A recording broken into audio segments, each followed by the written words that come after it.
नमस्कार, स्वागत है आपका अपने उत्तर प्रदेश के इस बुलेटिन में। आपके साथ मैं हूं अंजलि भंडारी और रुक करेंगे खबरों की ओर। बुलंदशहर के रज्जू भैया सैनिक विद्या मंदिर में आयोजित स्वागत कार्यक्रम में मुख्यमंत्री योगी आदित्यनाथ ने शिरकत की।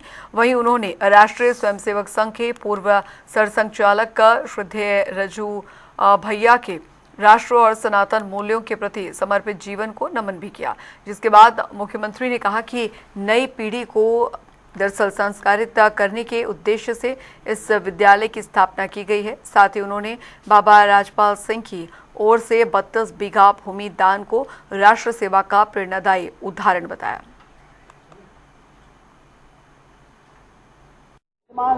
सेल्फ डिसिप्लिन क्या होता है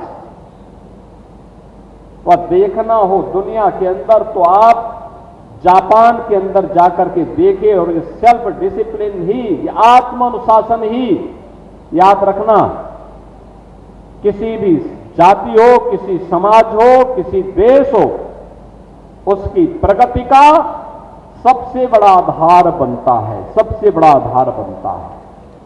और जापान आज दुनिया के विकसित देशों में आज अपना नाम आगे करने में सफल हुआ है, तो इस आत्मानुशासन से।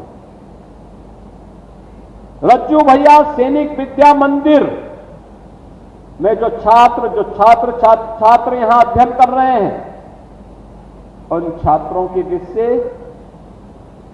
यह अनुशासन अत्यंत महत्वपूर्ण है, क्योंकि भविष्य उनका इंतजार कर रहा है।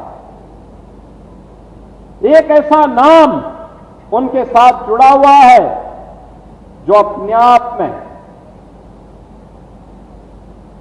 हम सब के लिए प्रेरणा के स्रोत हैं।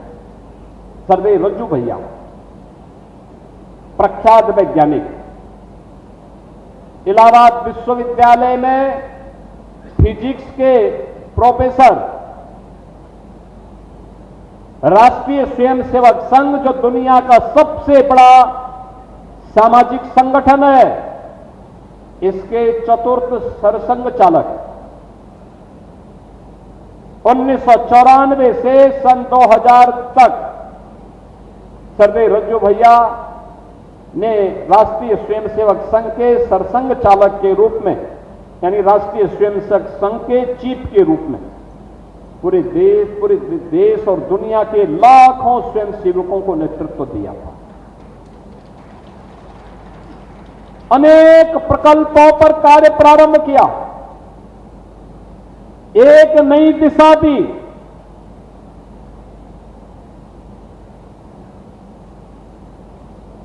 क्या अद्भुत व्यक्तित्व था, क्या चमत्कारिक व्यक्तित्व था, और कितने सॉफ्ट थे, सॉफ्ट स्पीकिंग, कितना उनके मुंह से निकला हुआ सब ऐसा लगता था जैसे कोई पुष्प उनके मुंह से निकल रहा हो। और सदैव हर एक व्यक्ति के प्रति सहानुभूति का भाव उनके मन में, संतत्व का भाव उनके मन में रहता था। ऐसे सर्वे रज्जू भैया के नाम पर इस सैनिक विद्या मंदिर ये अपने आप में एक ऐसे प्रकल्प को जो आने वाले समय में देश की रक्षा सेनाओं के लिए सैन्य अधिकारियों की आपूर्ति करने की दिशा में महत्वपूर्ण कदम उठाने जा रहा है। उधर बुलंदशहर में 574 करोड़ से अधिक लागत की 57 विकास परियोजनाओं के लोकार्पण और शिलान्यास कार्यक्रम में मुख्यमंत्री योगी आदित्यनाथ शामिल हुए। इस दौरान विभिन्न सरकारी योजनाओं के लाभार्थियों को लैपटॉप, आयुष्मान कार्ड, चेक और साथ ही टूल किट, छात्रवृत्ति और अन्य सहायता सामग्री वितरित की गई। वहीं आपको बता दें, कार्यक्रम को संबोधित करते हुए सीएम योगी ने कहा कि डबल इंजन सरकार सुरक्षा, सुशासन और जन कल्याण के जरिए राम राज्य की अवधारणा को साकार कर रही है। साथ ही उन्होंने माफिया पर सख्त कार्रवाई का भी जिक्र किया। में जब मैं आया था तब क्या स्थिति थी? यहां पे भय था, दहशत था, उस समय की सरकार के कुछ मंत्री अपने आप में भय और दहशत के प्रतीक बने हुए थे। बुलंदशहर की गैंग रेप की घटना में समाजवादी पार्टी के मंत्रियों के किस प्रकार के शर्मनाक बयान आए थे।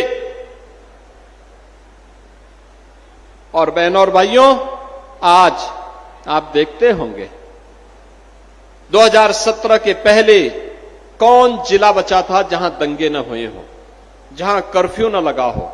मुजफ्फरनगर का दंगा हो, सहारनपुर का दंगा हो, मेरठ का दंगा हो, बुलंदशहर का दंगा हो, अलीगढ़ के दंगे हो, कौन जिला ऐसा बचा था जहां दंगे न हो? और कौन जनपद ऐसा बचा था जहां बेटी और व्यापारी सुरक्षित रही हो? पश्चिमी उत्तर प्रदेश में तो बहुत सारे परिवारों ने बेटियों को पढ़ने के लिए दूर के रिश्ते में भेज दिया था या स्कूल जाना ही बंद कर दिया था। व्यापारी व्यापार करने से पहले, घर से निकलने के पहले यह सोच करके निकलता था, हे प्रभु, शाम को मैं अपने परिवार का मुंह फिर से देख सकूं, मुझे इतनी ताकत देना। और उसकी मजबूरी थी, सूर्य अस्त होने के पहले पहले अपना प्रतिष्ठान बंद करके वापस घर आता था।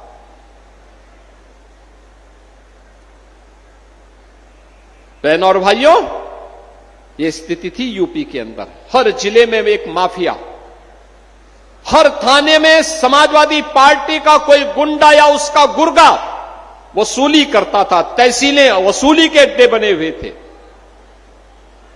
कोई सुनवाई नहीं थी, गरीब की सुनवाई नहीं थी, महिलाओं को सुरक्षा नहीं थी, व्यापारी परेशान था, नौजवान के रोजगार पर डकैती पड़ जाती थी, सिंडिकेट काम करते थे हर थाना क्षेत्र में, हर जनपद में माफिया की समानांतर सरकारें चलती थी। लेकिन अब मैं कह सकता हूं, हमारा उत्तर प्रदेश, हमारा बुलंदशहर, अब मैं कह सकता हूं, न कर्फ्यू है न दंगा है, अब बुलंदशहर चंगा है।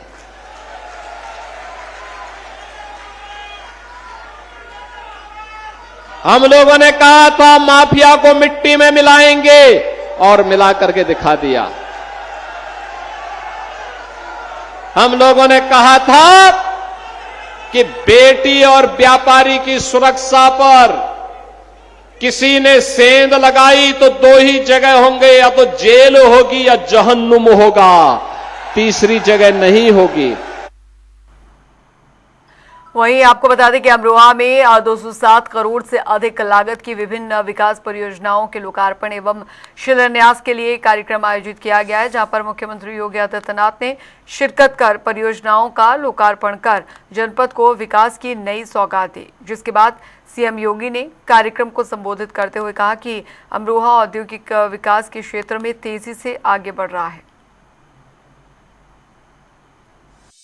अमरोहा जनपद ने अपनी कारीगरी और हस्तशिल्प के माध्यम से दुनिया के अंदर अपना लोहा बनाया है। अमरोहा का तबला और ढोलक वन डिस्ट्रिक्ट वन प्रोडक्ट में एक पहचान बनाया है। अब यहां पर आपने देखा होगा कि यहां का अन्नदाता किसान अपनी आम की उपज को वैश्विक बाजार में पहुंचाने का काम कर रहा है। मध्य गंगा नहर परियोजना वह भी पूरी हो रही है और साथ साथ गंगा एक्सप्रेसवे ने तो अब आपके राह को और आसान कर दिया है। याद करिए ना, आज से 10 वर्ष पहले कोई सोचता था कि अमरोहा से दिल्ली की दूरी इतनी कम हो पाएगी? कोई कल्पना कर सकता था कि अमरोहा से लखनऊ और प्रयागराज की दूरी इतनी आसान हो पाएगी? लेकिन यह भी हुआ है। और अभी तो हम लोग हरिद्वार की दूरी को और आसान बनाने जा रहे हैं।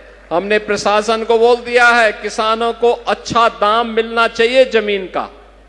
और बहनों और भाइयों, अमरोहा जनपद अब ऐसा जनपद हो गया है, कोई अब उसको पिछड़ा जनपद नहीं कहेगा। जैसे यहां की तबले की थाप कहीं भी बसती है लेकिन नाम अमरोहा का आता है, ऐसे ही विकास के पैमाने पर एक नए प्रतिमान की ओर स्थापित हो रहा अमरोहा अब अपनी पहचान बनाएगा। यहां का औद्योगिक विकास के लिए बन रहा पार्क, हसनपुर में बन रहा पार्क, औद्योगिक विकास को एक नई ऊंचाई देगा। कल्पना करिए, क्या ये विकास, क्या ये औद्योगिक निवेश, क्या ये 17 के पहले संभव था?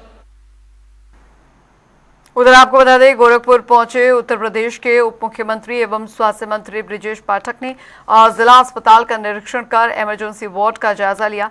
वहीं उन्होंने मरीजों से बातचीत कर स्वास्थ्य सुविधाओं की जानकारी ली और अधिकारियों के साथ समीक्षा बैठक कर व्यवस्थाएं सुधारने के निर्देश भी दिए। देखिए,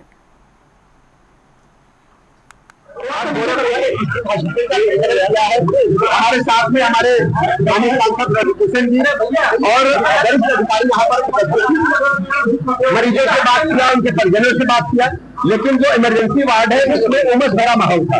हमने तत्काल वातावरण करंट लगाए जाने के निर्देश दिए हैं और उसकी फोटोग्राफ भी डीएमओ हमें भेजेंगे। तत्काल मरीजों को उनकी तरफ कैसे सेवाएं दी जाए, कहीं कोई कमी न रखी जाए, मरीजों की सेवा में परिजनों को कोई दिक्कत न हो, ये हमारी जिम्मेदारी है। पंजाब में देखिए उनको सुधारा जाएगा, ये लगातार सुधार जारी रहेगा। हमारी प्रतिबद्धता है कि मरीजों को बेहतर से बेहतर इलाज दें। मरीजों ने कहा कि इलाज अच्छा चल रहा है, हमें स्वयं नजदीक विकास वहाँ उमस है तो वहाँ पर वातावरण लगाया जाना चाहिए। डिप्टी सीएम व प्रदेश के स्वास्थ्य मंत्री बृजेश पाठक आज गोरखपुर में जिला अस्पताल का निरीक्षण करने पहुंचे। आपको बताते चलें कि बाकायदे उन्होंने जिला अस्पताल के इमरजेंसी वार्ड का निरीक्षण किया, वहां एक एक मरीजों से उन्होंने मुलाकात की और मुलाकात के दौरान उनका हाल चाल पूछा। साथ ही इस भीषण गर्मी और उमस से परेशान हाल मरीजों का उन्होंने बाकायदे जो है इस उमस भरी गर्मी से देख के वो कहीं ना कहीं चिंतित हुए और उन्होंने अधिकारियों को फटकार लगाई। उन्होंने कहा कि यहाँ पर कम से कम ठंडा व्यवस्था यानी कि एसी लगवाया जाए। तो आप देखें तस्वीरों में ये दूसरा रुख है, ये ओपीडी है, जिला अस्पताल का ओपीडी है और यहाँ पे सीएमओ भी बैठते हैं और ये किस तरीके से जलमग्न है। बताते चलें कि बीती रात बारिश हुई थी और लगभग 1.5 से 2 घंटे की बारिश में गोरखपुर शहर ही नहीं, ओपीडी जिला अस्पताल का एपीडी पूरी तरीके से जलमग्न हो गया। और आप देखें यहाँ पे एक बुजुर्ग हैं, किस तरीके से ये यहाँ पर लाठी के सहारे और इस पानी में यानी कि कहीं ना कहीं जो पानी घुटने भर लगा था, अभी लगभग 2:30 बज गया है और 2:30 बजे तक जो है पानी घुटने से थोड़ा नीचे हुआ है। आपको बताते चले कि डिप्टी सीएम का आज गोरखपुर दौरा था और बाकायदे स्वास्थ्य मंत्रालय उनके पास है, बृजेश पाठक के पास, और तस्वीर जो है दूसरा तस्वीर ये जो इमरजेंसी के बाद ओपीडी का है वो आपके सामने है। बताते चलें कि यहाँ के जो अधिकारी हैं वो यहाँ पर उनको अगर लाते तो कहीं ना कहीं जो तस्वीर का दूसरा रुख है यानी वही जिला अस्पताल इमरजेंसी और ये दूसरा जो है थोड़ा इस सामने ही आपको बताते चलें कि इमरजेंसी के ठीक सामने थोड़ी ही दूर पे जो है कहीं ना कहीं ये ओपीडी वार्ड है जहां सीएमओ कार्यालय है। यहाँ सीएमओ साहब बैठते हैं और पूरी तरीके से यहाँ जलमग्न है, यानी कहीं ना कहीं जो दूसरा रुख है तस्वीर का गोरखपुर सीएम सिटी का, वो जिला अस्पताल का हाल खुद तस्वीर बयां कर रहा है। और आपको बताते चलें कि इसको लेकर कहीं ना कहीं जो उपेक्षा है, जिला अस्पताल का उपेक्षा है, वर्षों से उपेक्षा है। जब भी बारिश होती है, अगर हल्की भी बारिश होती है तो यहाँ पूरी तरीके से जलमग्न हो जाता है। यानी कहीं ना कहीं जिले के जो आला अधिकारी हैं या स्वास्थ्य विभाग के अधिकारी हैं, उन्होंने कहीं ना कहीं डिप्टी सीएम से इस नजारे को, इस तस्वीर को छुपाया और यहाँ पर वो उनको लेकर नहीं आए। आपको बताते चलें कि इसको लेकर कहीं ना कहीं लोगों में नाराजगी है। बहरहाल डिप्टी सीएम ने बाकायदे जिला अस्पताल के इमरजेंसी वार्ड का निरीक्षण किया। अधिकारियों को उन्होंने व्यवस्था सुधार करने के लिए यानी कि जो स्वास्थ्य व्यवस्था है उसको स्वास्थ्य और सुधार करने की जो है निर्देश दिया है। सुभाष गुप्ता, जनता टीवी, गोरखपुर। और अब आपको संभल लिए चलते हैं जहां पर मुख्यमंत्री योगी आदित्यनाथ क्या कुछ कह रहे हैं, सुनते हैं। तो वह केवल वह खजाना ही नहीं लूटते, बल्कि धर्म और संस्कृति को भी रौंदते हैं। और यही तो पाप यहां भी किया था। श्री हरि विष्णु के उस पवित्र मंदिर को, हरिहर मंदिर को भी तोड़ा गया था। यहां के 68 तीर्थों को भी अपवित्र किया गया था। 19 कूपों पर भी कब्जा कर दिया गया था। और संभल के अस्तित्व के साथ खिलवाड़ करते हुए यहां पर किस प्रकार की यातनाएं दी गई। 1976 में, 1978 में जो दंगे हुए, सैकड़ों निर्दोष लोगों को मारा गया, लेकिन किसी को भी सजा नहीं हो पाई। आक्रांताओं की गुलामी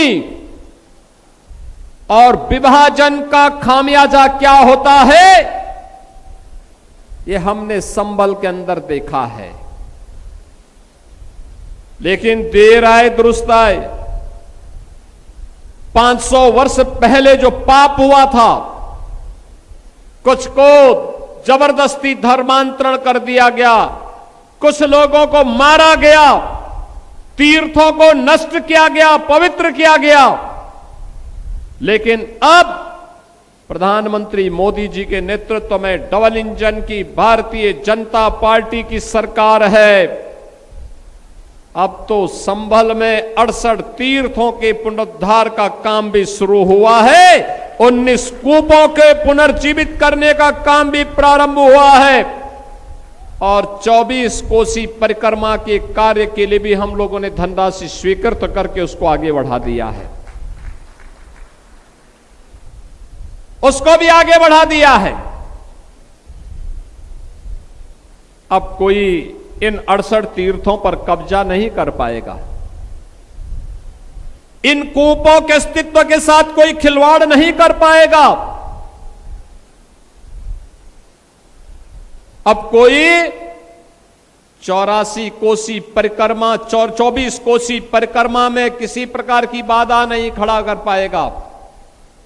देख रहे थे ना, 10,000 एकड़ लैंड यहां पर इन माफियाओं ने जिन हिंदुओं की हत्या की थी, मारा था, कभी कांग्रेस की सरकार, कई समाजवादी पार्टी के पापियों के द्वारा किए गए अत्याचार, इसका परिणाम क्या था? दुष्परिणाम भुगत रहा था यहां का गरीब। उनकी जमीनों पर कब्जा किया गया, कोई पूछने वाला नहीं। ये 10,000 एकड़ लैंड खाली हुई है। और मैंने कहा था यहां के गरीबों में बांटो, दलितों में बांटो, वंचितों को बांटो, पिछड़ी जाति के उन लोगों को जमीन दो जिनके पास जमीन नहीं है, जिनके पास कुछ भी नहीं है। उन्हें सभी सुविधाओं से आच्छादित करो, उन्हें घोषित माफिया घोषित करो। इन्होंने लैंड रिकॉर्ड में, राजस्व रिकॉर्ड में भी नाम समाप्त कर गए।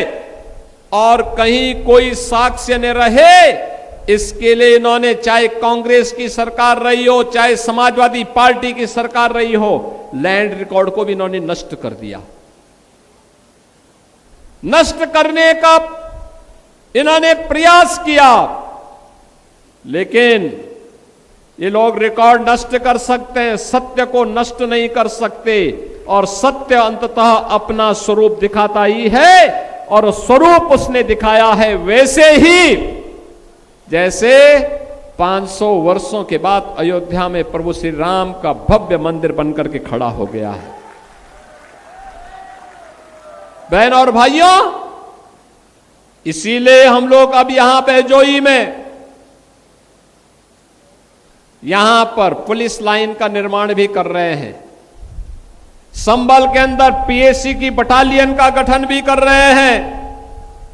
इंटीग्रेटेड डिस्ट्रिक्ट हेड क्वार्टर भी बनने जा रहा है।